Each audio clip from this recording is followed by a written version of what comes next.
Step is taken on whether Neville High School should become a charter school. Good evening to you. I'm Jennifer Andrews. Well, tonight the Monroe City School Board approved a committee recommendation to have students' parents and guardians vote on whether Neville High should become a charter school. The ballots will be received at the central office and the school until 5 o'clock December 17th.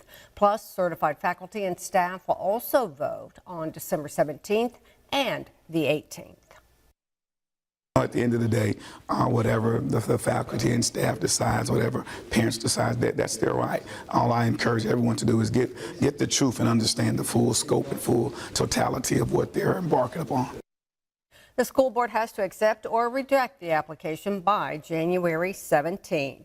Plus, the school board tonight also voted to pursue the possible sale of the former Martin Luther King Jr. High School in Monroe. It's on Nutland Road and hasn't been used since the opening of a new school.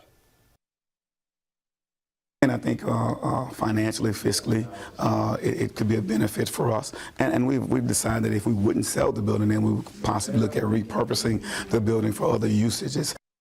And officials say the next step is to get an appraisal.